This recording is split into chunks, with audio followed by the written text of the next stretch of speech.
The toughest true crime stories are the ones where justice isn't served. And this is one of those stories. Betrayal season 2 is about Ashley Lytton finding disgusting, disturbing, illegal images on her then husband Jason's computer. The laws really need to change because we don't have enough. The sentencing for crimes that don't involve hands on offenses. So, the possession of child sexual abuse material, which is what they prefer us to use instead of saying child pornography, since pornography implies that there's consent. But people in possession, because there wasn't a hands-on offense, there doesn't seem to be enough of a punishment. It reminds me of like stalking and a lot of things in like domestic violence situations that aren't yet physical or aren't yet deadly, but the law's like, well, we can't really do anything. It's like, what's the point of identifying these behaviors that can escalate to hands-on offenses if we can't do anything about it? So, yeah, let's get into it.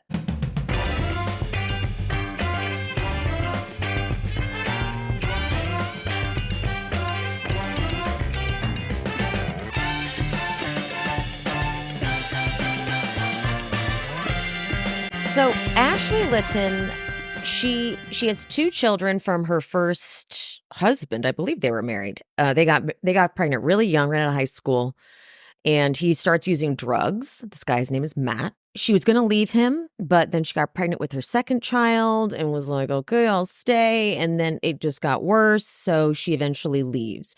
She's working in a restaurant, and there's this guy that comes in late at night. She calls him her milkshake boyfriend, and he would order milkshakes late at night, and they had a little flirtation going on. Well, a little bit later, he like interviewed and got the job to work in that very restaurant, but she didn't recognize him, I guess, because he had lost 60 pounds and had like spiky hair. She called him like a meathead, and yeah, ew.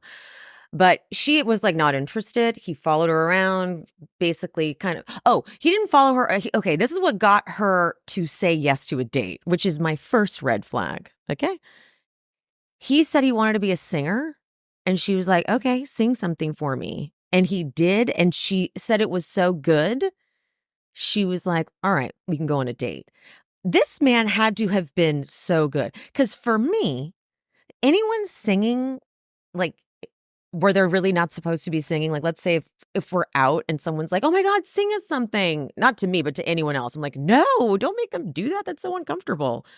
So already I have like a cringe factor imagining him like singing to go on a date with her. But this man must have had a voice on him, I guess. Although he doesn't ever pursue this singing career at all, literally at all. But whatever, they start dating. It gets serious pretty fast. Her first husband, Matt, or maybe they weren't married, her first baby daddy, he was like still doing drugs, scaring her, knocking on her doors, banging on her windows. And Jason was like her protector. And so they got very close very, very fast. And he loved her 2 kids. So everything's great. This show, just like the first season, podcasts are so different than the visual medium. You know, you don't need as much narrative and as much buildup. And they do a lot of that. So, like, we really get taken through, like, and then he proposed. But they do a very drawn out, every single point takes forever to get through. The same thing happened in season 1. I'm like, guys, I get it. It almost feels like they're trying to make the victims in this case, like Ashley in this case, feel less like not stupid, but because there's that element of when you get conned by someone who you've been with, it's embarrassing. It's like you feel like it's something you did. So they really try to like push just how romantic and how amazing and how fantastic the whole thing was. But I'm honestly like, if you really break down the story, it's not that great. It's not that romantic, but they have to they bang you over the head with it. Like, here's this big romance. So they get married. Everything is great. He is the coach. They really harp on him being the coach of their son's little league, or maybe it's just her son. I can't remember how many kids they have, but it seemed like because there was kids involved. It seems like maybe that was going to circle back, but I don't think any of the boys on that little league were involved. But just what they do with this show is they every point that's made, like every sentence that's uttered gets this big buildup. And so I'm like, oh, and then something happens? No, okay, that was just a part of the story. But I don't think that the boys that he coached in Little League have anything were in the photos. They actually never really get into who else was in the photos. Actually, no, that's not true. They do specifically say that the photos, the images, there was no one else that they knew, like no one in the neighborhood or anything like that. So I guess they did get into it. They're really schmaltzy when they tell a story. So at this point, they're together for 10 years, Ashley and Jason, married for 6, and he starts, as she says, retreating into himself. Now, it wasn't like minor stuff. He wasn't traveling. Like if they had a sports thing, he didn't want to go. They didn't go over to family parties, but then they'd even bring the family parties to their house and he wouldn't come out of the room. Like that's another level. It was like 2 years of this. And he was coming up with weird lies of why he couldn't work. I'm assuming she meant at the restaurant that they both worked at that point. Saying like, my daughter is in the hospital with pneumonia and like, what the fuck? But Jason's father had committed suicide in high school. So there was, everyone was a little concerned. He was prescribed Prozac for depression and Adderall for ADD. Put a pin in that. That'll come back. During this phase of weirdness, he starts stargazing, where he would go out into the, as she describes, muddy, gross backyard and gaze at the stars. Put a pin in that too. He also starts drawing comics, but sexual comics where you could see through, like see nipple and boob and stuff. But he's like obsessively drawing them. And then now he starts socializing more. He would be like following family members out, being like, wait, I haven't shown you my comics yet. And forcing them to look at like porn, basically. And they're like, what the fuck? And I guess Ashley said something like, you're being weird. Why are you being weird? And that's what she said. It snapped him out of it, kind of. Then COVID hits, quarantine, lockdown, etc. I was expecting her to be like, it was terrible. But instead, she's like, finally, he was back to his old self. So they had like a year, I guess, because then in September of 2021, where things were good. And I guess he had started, like, what is it? He was working at an electrical company. Either he was working at one or someone gave him the business. I couldn't quite tell what that meant. Like, did he own the business now? I think so. But he's got a client and said, this is September something, 2021. He's got a client. He calls his wife. He says, hey, can you go on my computer and set up a business Venmo account for me? Because my client tomorrow wants to pay me through Venmo and I don't have one set up. She's like, okay. Well, then he calls her right back. Different tone of voice. He's like, actually, don't worry about it. When I get home, we'll do it together. And she figured out like, oh, he's trying to keep me off his computer.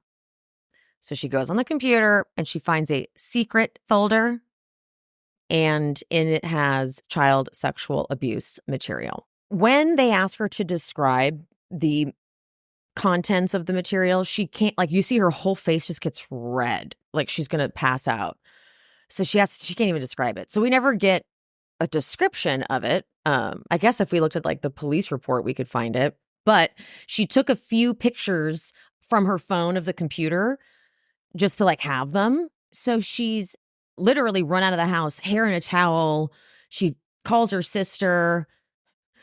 This is again the schmaltzy part of it, where it's like the music makes it seem like every sentence she's about to say is going to be some big thing, but it'll be like dun dun dun dun dun dun dun dun dun. And then I left the house, dun dun dun dun dun dun dun dun dun dun, and I called dun dun dun dun dun my sister. I'm like, okay. And then, like, it just takes forever to get to the point. Okay. She shows them to his brother, Justin. This man is in law enforcement, and he, like, gaslights her. He's like he's looking at the pictures she took of the photos, and he's like, we don't really know what these are. These girls are probably 18. You don't know what you're seeing. Don't go jump off the deep end and tell your whole family. Let me talk to Jason first. This is definitely not what it looks like. Huh. Interesting. After he leaves, she ends up having a panic attack. She thinks it's a heart attack. She goes to the ER. Another example of the way they tell this damn story. Like they're like, the music's going, and she's like, I get into my room, and that's about the time that Anna showed up. Music going crazy.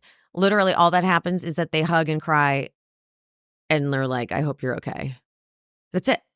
So while she's in the hospital, he's texting her, but he's like, this man is not understanding the gravity of this. He's like, you guys deserve better than me. I've been a bad husband and father. I'm going to get help. Okay. Where? Why? When? But then his brother also texts Ashley that she's like, I took him to your house. He got some clothes for a few days. Once you calm down and you're ready to talk, he'll be available.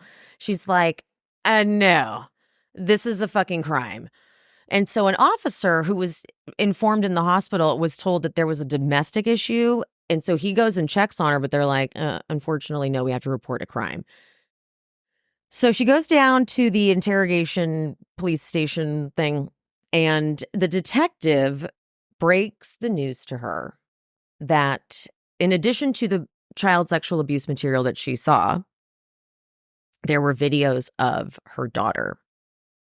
Ashley's oddly calm in this interrogation. She describes it as an out-of-body experience, and you really can tell she's not totally there. It's like, this is big, heavy stuff, and she's processing it so cerebrally. I don't think that's a word. But there were over 1,500 photos of material found.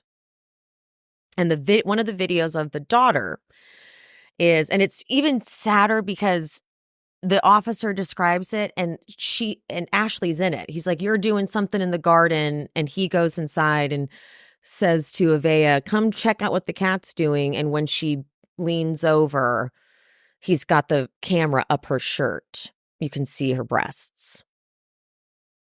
And it's so sad that like Ashley's in these videos, and it's really, really fucked up. So then while she's in this interrogation, she starts going through signs throughout their relationship. And one of the signs is huge. Like, he had an affair when she was 5 months pregnant with their youngest son.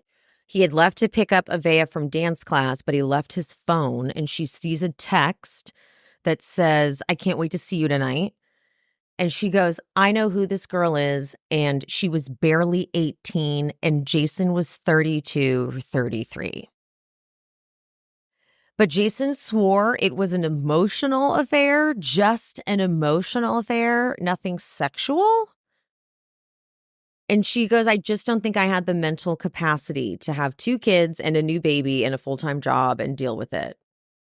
This is a big one. I feel like maybe people just haven't been educated enough on what to be looking out for when it comes to stuff with minors. Because an emotional, I'm 40 years old. What the fuck am I going to talk about with an 18-year-old? I'm going to have an emotional affair with an 18-year-old? You mean grooming? You mean he was grooming her? But I get, like, this woman's been through it, man. She already is a single mom, essentially, not at that point, but like prior, when she was a single mom working in a restaurant with 2 kids, along comes Jason. He hasn't helped her one bit, though. Clearly, he's not helping at all, helping support her whatsoever. He's not going to work. It's ridiculous, this guy. So this affair when she's 5 months pregnant, it's tough because I want to be like, girl, but that's a tough one to be like. I mean, it was an emotional affair, but with an 18-year-old, It is summertime, it is hot, and the potential for body odor is way too high. That is why we all got to be using Lumi whole body deodorant. It's not just for under your armpits. And I didn't know that until a couple years ago. you can get body odor anywhere on your body. So Lumi was created by an OBGYN who was tired of her patients coming in and blaming the vagina for the odors coming from that area. She's like, it's just body odor. So she created this formula. It is paraben-free, baking soda-free, and pH balanced for safe use below the belt. And unlike traditional deodorants that try to mask odor with like a perfume, Lumi is formulated and powered by mandelic acid to stop odor before it even starts. More like a pre-odorant. This stuff can block odor for up to 72 hours. And choose from a variety of fresh scents. I love clean tangerine, but they got lavender sage. I used to be a toasted coconut girl, but now I'm on a clean tangerine kick. Lumi's starter pack is perfect for new customers. It comes with a solid stick deodorant, cream tube deodorant, and 2 free products of your choice, such as a mini body wash and deodorant wipes, plus free shipping.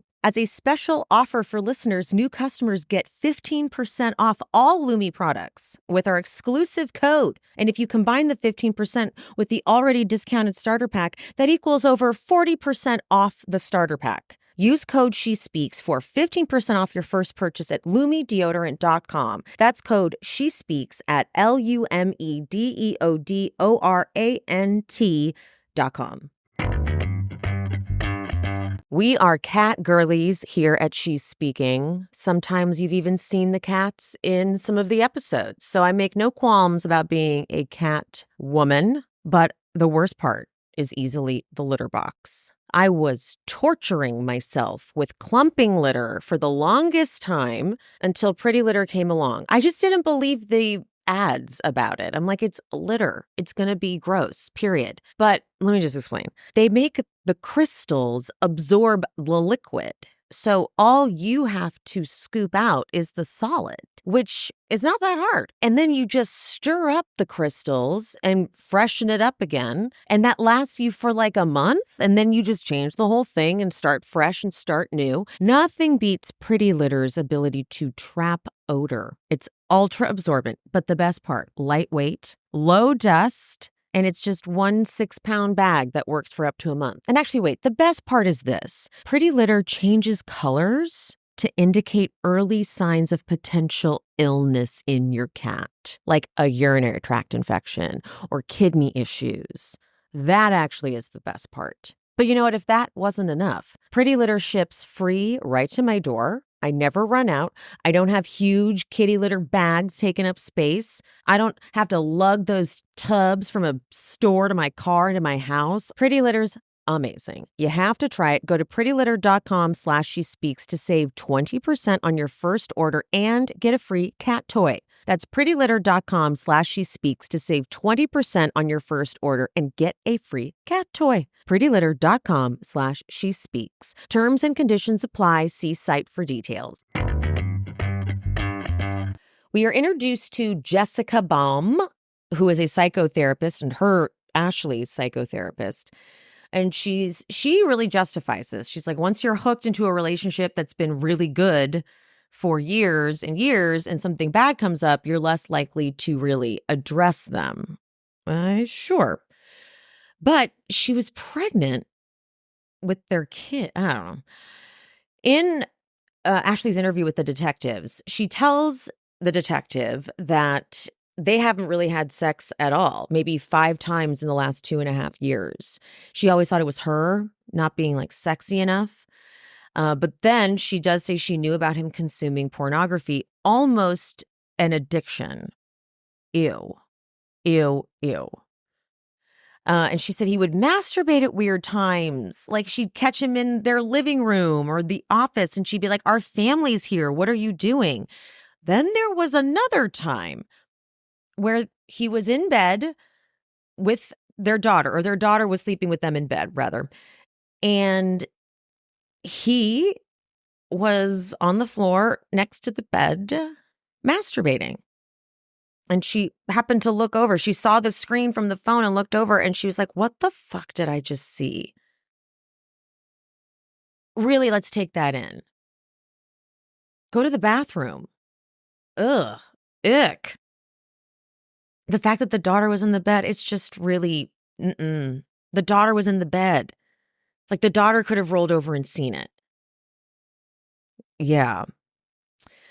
Detective Rue is the detective, asks Ashley if we can maybe lure Jason away from his brother's house, because they were concerned if they did make this arrest, they were concerned that this brother, who's clearly aware that this guy's got this material, is hiding him and may like do something, like shoot him. I don't know. So she calls him right there in the interrogation room. The officer was like, look, in general, we like to wait, even though we'll gather information, gather evidence, and then we'll make an arrest. But this is different. Your own daughter is on the video, is in the footage. So now he's like producing his own child sexual abuse material. So she calls him to say, meet me at the Walmart in 15 minutes. It's like 11:30 at night. And again, the music with the stopping and the starting, it's like overkill. She's like, and then I walked up, I opened my eyes, dun dun dun dun dun dun dun, dun, and I just started dun dun dun dun dun dun yelling. Like, all right, well, yelling is not that big of a deal. Thank you for yelling. It's like all it was her yelling at him, like, look at me, and he wouldn't look at her. That's all it was. But like they really, really hyped it up to be something bigger. But Justin, his brother, afterwards was like, what did you do? And she's like, what you should have done. Okay, I would like to look into this motherfucker. He wasn't shocked at all by that material, was he? Let's look on his computer. Hmm? Mm-mm. Jason asks for a lawyer right away. He does not take a minute. He's like, I don't really know how this works, but I know I need a lawyer. And they're like, okay, well, we're gonna then get you booked in the jail. And he's like, oh wait, I have to go to jail now? Yep, buddy. The news picks up the story. Ashley did not want that, obviously, because of her children, and specifically Avaya. Ashley rightfully told Avaya, no, there is nothing on his computer about you, nothing at all. But then some fucking asshole reports about they actually don't report correctly. The report said that he recorded, well, I guess that is correct. He recorded his own daughter. But the images weren't as graphic, I guess, as the other images. So maybe that, whatever. Regardless, they were like, take this article down. It's too late now. She already knows. So, I mean, grandpa's taken all their phones, like, oh my God, what are we going to do? But then Ashley has to tell Avaya, like, I lied because I wanted to protect you. But yes, there were some videos of it. And now Avaya is so fucked from this. She can't go into stores by herself. She doesn't socialize. It's just, I feel so bad for her in particular. And we'll continue and you'll see why even more. Avaya says that no one asked her how she was doing. She's like, no one ever was like, hey, he recorded you. Are you okay? I'm like, that is like, that's so basic. How were you not in therapy? Why was your mom, Ashley, you didn't put your daughter in some therapy? You didn't get her some help? What the fuck? And like, no one else in the neighborhood wanted their kids around them anymore. I guess which is really creepy, they used to have the house that all the kids went to and hung out at because it was the fun house. All those parents are like, oh my God, what was he doing with my kids? Was he filming them? Like, so they are now the like social pariahs of the community. And no one's checking in with Avaya. The fact that was Avaya's version of the story, I believe her. I'm just going to believe her. It gets even fucking worse. Avaya, though, she can't even be in the house. I don't blame her. It's just, she felt safe nowhere. She was like reorganizing her room, the furniture in her room. Poor thing. She opts to go live with her dad, who is struggling with addiction. And she knows it's not the best scenario, but she physically can't be in her home at her mom's. Ugh. Just really brutal. When Mr. Jason is in jail, like whatever, Ashley's going to see him, or at least he's calling or something. She has communication with him, and he's like, "I'm not taking the medication anymore. That's what was wrong. The medication made me escalate the type of pornography I was looking at." That doesn't sound right. And hey, Ashley, you could go talk to someone to see if that sounds right. You should have. But I feel like maybe her having 3 children and all the media scrutiny and just clearly not having any resources or something, I don't know. Because this, for some reason, is like convincing to Ashley. Okay. He's writing her, Ashley and Avaya, letters from his time in jail. The letter to Avaya is, "I'm so sorry for all the stupid things I've done to end up here in jail. You're a beautiful, strong, and creative young woman. Make sure you never let anyone treat you like an object." Why are you saying that? Why, don't call her beautiful either. Yeah, Avaya wanted nothing to do with those. But Jason gets released, I guess to prepare for his trial. He's given the parameters no internet, no smartphone, and he's living with his grandfather. And this part confused me to no fucking end. I had to rewind and make sure I was hearing this right at least twice, because it just doesn't make sense. Ashley goes, "I spend the next month of my life half at Jason's grandpa's house and half with my children. I went right back into wifey mode. I took him all the clothes that he needed. I would cook him dinner. We were studying the Bible together. It felt happy and good, and I wanted to go back to the way life was." Now, she's going to correct this behavior, and she regrets it later. I really struggled with this part of it. I really felt like they did not dive deep enough into what the fuck that was about, because Avaya is obviously like, "What are you doing?" Like, she goes, "But I wasn't happy about it, but I couldn't imagine him being back in my life." And then there's Ashley going, "I would ask him, 'Why did you have so many photos?' And his response was, 'Well, they were just a collection. I never looked at them. My brain was so fucked up that I just collected these photos.'" Okay, that doesn't sound like an answer that would satisfy me. Ashley goes, "I asked him, 'Why did you record Avaya?' And he said, 'I was trying to catch her smoking or being inappropriate with boys, and I wanted to have evidence to show you.'" And I was like, "Oh, okay, that makes sense. You were just trying to catch her being a shitty teenager." What? I'm trying not to victim blame and shame and all that, but what? I couldn't believe my ears. That made sense to you. Your poor daughter, dude. She goes, "I mean, it's still weird as shit," but I was like, okay, he was recording her all the time, and he just happened to get her in these compromising positions a couple times. Huh. Because she goes, "Because there was no way he was looking at our daughter in a sexual manner, because that just doesn't even compute." Bitch, how were you not in therapy at this point? It was really tough to get past this. Like, I was angry at this point in the show. Like, this is the chick that you're platforming here? I don't know. I got really mad. It's just she doesn't seem sorry enough for that, or like that she learned enough of a lesson. Like, she doesn't seem like it. Oh, I don't know. It was really bad. He wasn't letting her see the full report. Like, he was being really cagey about it. And I guess finally she was like, "Let me fucking see it." And then she sees every single video of Avaya was in those compromising positions. And the stargazing. Remember the stargazing? That was just him going outside in the dark and filming Avaya in her bedroom. Mm-hmm. Ashley's like, "Why did you lie to me?" And he's like, "I didn't lie to you. You just made up this story that I was recording Avaya doing everything, and I just didn't tell you otherwise. I just let you believe what you thought." And then she goes, that was when my rose-colored glasses came off, and I thought of my children, I thought of Avaya. I'm like, girl, you're okay. I really don't understand how this even happened here.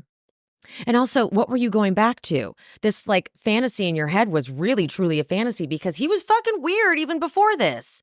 He had like retreated into himself and was making the weird comics with the boobs and stuff. So, huh? Her doctor is like, it's normal for people with childhood trauma like Ashley to deal with things like this in the way that she did with like the denial and stuff.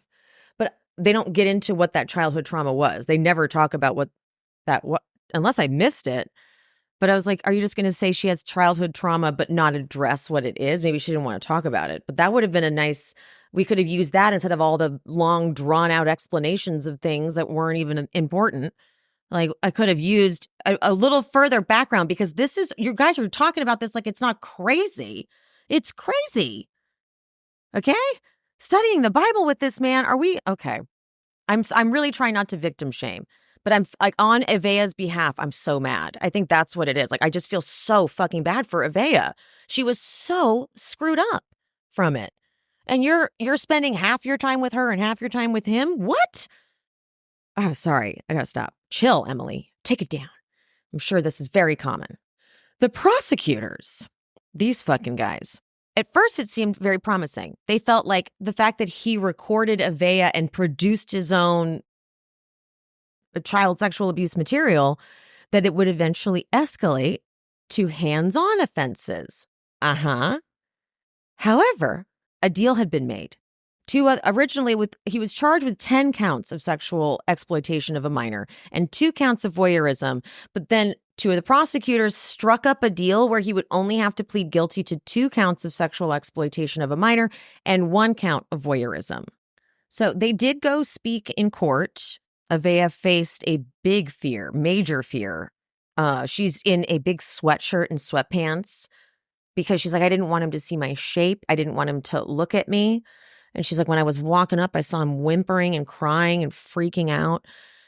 And you hear Avaya begging the judge to please send him to prison. But it was out of the judge's hands at that point because that's the charges brought forth. And so he's only given a year in county jail and he's given like time already served, credit for that.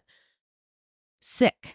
Fortunately, after he was sentenced, Avaya does start coming around more and eventually moves back in with her mom and her siblings. But this man only serves 10 months, gets out early for good behavior. He's still in the same neighborhood. She would see him driving by her and she would be shaking and hyperventilating just seeing him. He does things to purposely stay in their lives. For example, Ashley had joined a church group.